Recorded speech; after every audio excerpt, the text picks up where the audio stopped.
really is, isn't it? I'm not just greeting you. Tonight is a really good night.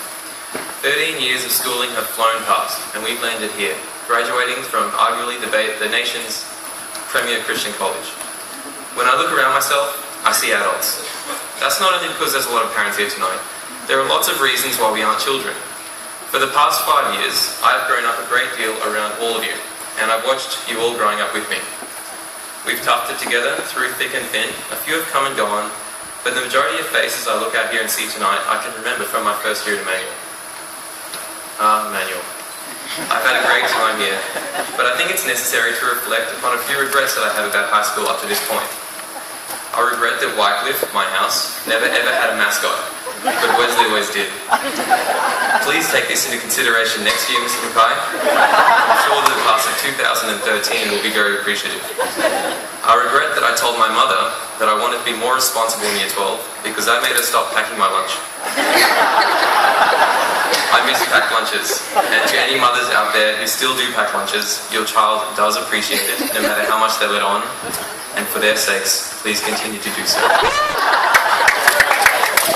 But it isn't all about the things that I regret.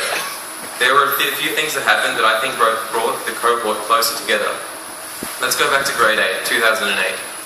Life was simple back then. You either played handball or you didn't attend Emmanuel. Those days were the best of my life. Handball was our grade 8 escape in 2008. I would get to school early every morning to play. I would skip lunch to play handball. I would stand in a queue which was about 10 people long, and then Ace would keep getting out and going to the front of the line, which slowed down the process a lot, and I would get into the dunce square and usually just get out straight away, but I would do it just so I could play handball. There was always a feud, actually, between 8D and 8E, the two extension classes, which was always won by 8D, but fought fiercely by 8E. And I'm sure other classes fought the same battles, but in fact, all the battles were left off the pitch in the handball court. And girls, I have no idea what you were doing in Year 8. I was a bit busy with handball. Year 9 came next.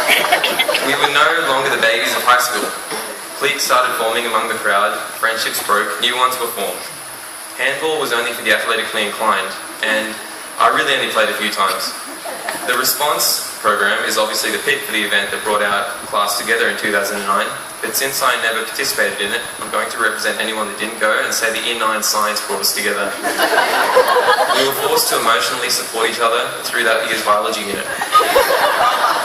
And I have to say that although it didn't seem like a good experience at the time, the peer bonding factor certainly scored quite highly in my books. I'll digress here and say that our grade wasn't the only ingredient in the success we've had over the years. I'd like to not only thank my own parents, but thank you Mum, thank you Dad, Brendan and Kathleen, my two siblings, thank you very much, you've always been there. But I would like to also thank all the parents who have offspring graduating today. Thank you very much parents, thanks for always being there. Now, it's always dangerous to make lists of people to thank in fear of excluding someone, but the list of teachers I'm about to thank are those who I've worked closely with throughout the year, and I'd like you all to know that this is a representative list of all the teachers I have met at Emmanuel. Thank you to Mr. McQueen, Mr. Mackay, Miss Knowles, Mr. Kappa, Mr. Lewis, Mr. Falk, Mrs. Hocking, Mrs. Manby, Mrs. Hastings from Student Services, Mrs. Brewer from the Tuck Shop, Mr. Robertson, Mrs. Primarcy, and Miss Chang.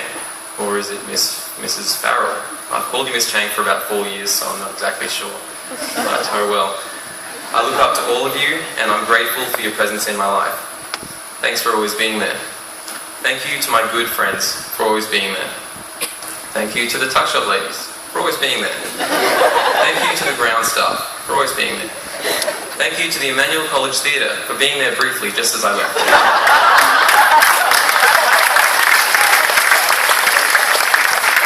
Thank you to anyone or anything else that I didn't thank you very much for being there. Now let's go back to my reflections, or our reflections. Finally, we were Year 10s, full members of the Emmanuel community, wondering if we ever looked that small in grade 8, and wondering if we would ever be as tall as the grade 12s. Please.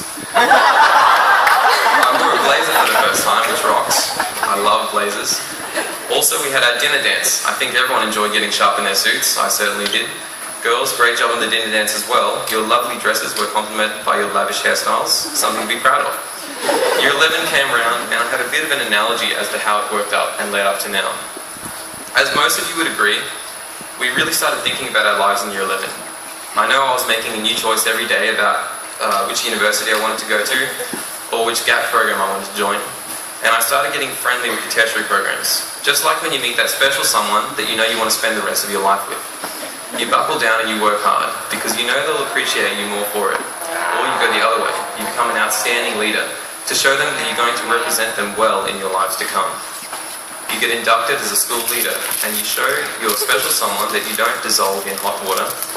This person always seems perfect in your eyes and you decide one day that you want to marry them. You set yourself a deadline for your proposal because you know that you'll never get around to proposing otherwise. Between that day and the final deadline, you participate in lots of different activities and you study hard. You show your special someone that you're worth something and they are making the correct choice by choosing you. Finally, the day comes. You've used nearly all of your time and energy on this person that you're sure you want to be with, and you submit your proposal. Then they turn around and say, "Let me just get back to you in about 4 months." You're crushed. Do you think they'll say yes? Did you do enough activities to earn their respect? Were you good enough? Well, guess what? They'll probably say no, and that's the brutally honest truth. But you know what? It's okay. Because what you didn't tell them is that you proposed to like 5 other backup chicks just in case.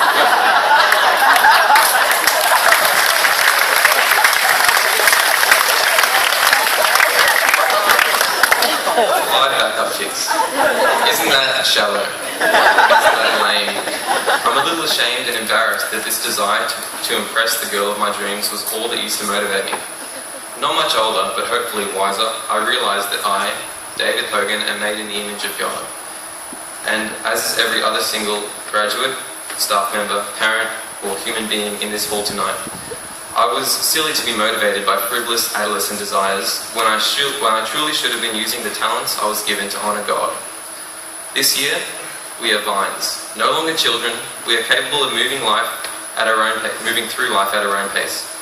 When a vine hits a wall, it does something amazing. It follows its moral compass and defies gravity. It keeps moving, just in a different direction, and climbs over the wall. Not always in a straight line, but always over.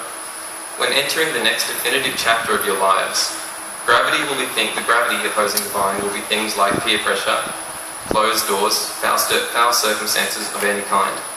Your compass, which you've been exposed to for the 5 short years at Emmanuel College, has given your vine the nutrients it needs to climb upwards. Yes, there are a lot of walls to climb, but our class, the class of 2012, is going to get over every single one of them. How long? Not long. That's what we were told earlier this year. How long? Not long. Mr. McQueen was right. We are here now. This is it. We must remember though, this is not a sad occasion, but one to be celebrated. As a wise doctor, Dr. Seuss, once said, "Don't cry because it's over. Smile because it happened." I wish every one of you God's richest blessings to start the rest of your lives. And have fun, because you only live once. But if you do it right, once is enough.